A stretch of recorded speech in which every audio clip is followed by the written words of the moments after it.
สบายดียินดีต้อนรับเข้าสู่ช่องสอนคอมพิวเตอร์ใน EP นี้เราจะมาแนะนำวิธีการใช้ฟิลเตอร์ใน Microsoft Excel เนาะ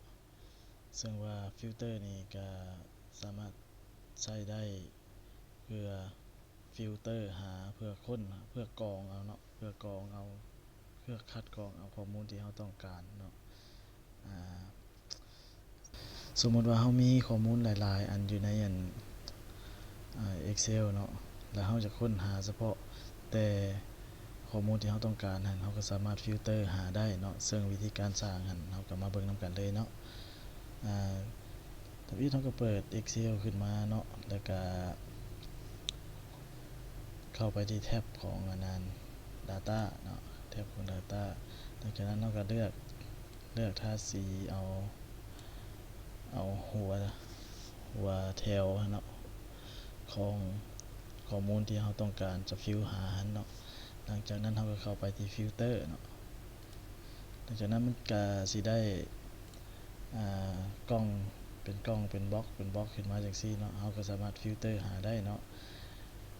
คือตัวอย่างว่าในที่นี้อยากเลือกหาว่า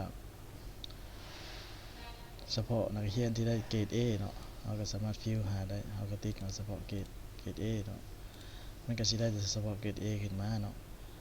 และเราจะได้คะแนนเนาะคืออีกอย่างว่าเราจะได้คะแนนที่ว่าหลายกว่า300ว่าซั่นซะเราก็สามารถฟิลเตอร์หาได้เนาะโดยเข้าไปที่นี้และเราก็สามารถฟิลเตอร์ number ได้เนาะเข้าไปที่ number filter แล้วเรามาเลือกเอาว่า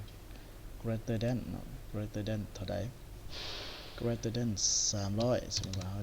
ได้300เนาะตัวที่ว่า300ขึ้นไปมันจะมาแสดงให้เรา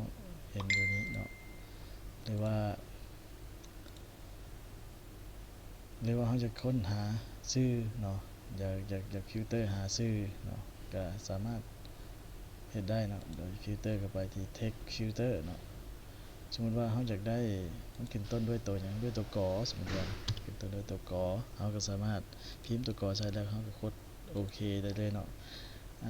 ตัวที่มันขึ้นต้นด้วยตัวกอมันก็สิขึ้นมาแล้วให้เราเห็นเนาะในที่นี้มันมีตัวกอผู้เดียวเนาะมันก็สิขึ้นมาแต่ผู้เดียวแล้วก็ยังมีฟิลเตอร์ที่ว่าสมมุติว่าอยากได้ลงท้ายเนาะtext filter ลงท้ายหยังมันก็สามารถเราสามารถฟิลเตอร์หาได้เนาะ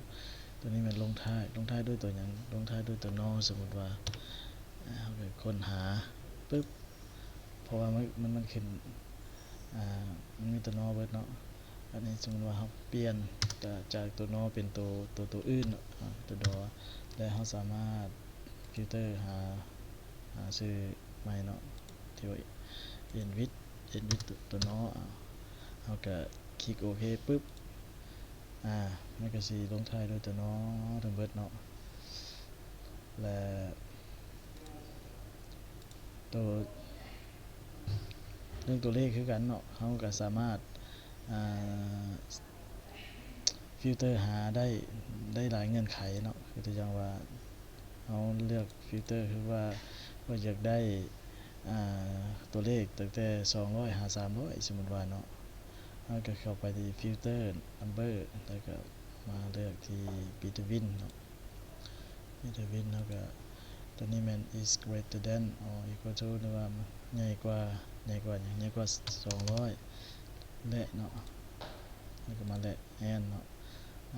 และน้อยกว่าหยังน้อยกว่า300เราจะได้ในช่วงนี้เนาะหมายความว่าใหญ่กว่า200แต่ว่าน้อยกว่า300เนาะโอเคปึ๊บมันก็สิได้ในระหว่าง300หา200หา300แม่นเนาะนี่แม่นเราสามารถใช้งานได้หลายลูกลิ้นเนาะลูกลิ้นหลายแบบของฟิลเตอร์นี้หรือว่าเราก็ยังสามารถช็อตได้เนาะคือตัวอย่างว่าเราอยากช็อตจากชื่อเนาะเราก็สามารถ เข้าไปแล้วเราก็ซอร์ตได้เลยเนาะซอร์ตจาก A หา Z หรือ Z จากซอร์ตจาก Z หา A เนาะเราก็สามารถซอร์ตได้เนาะมันก็สิซอร์ตให้เนาะ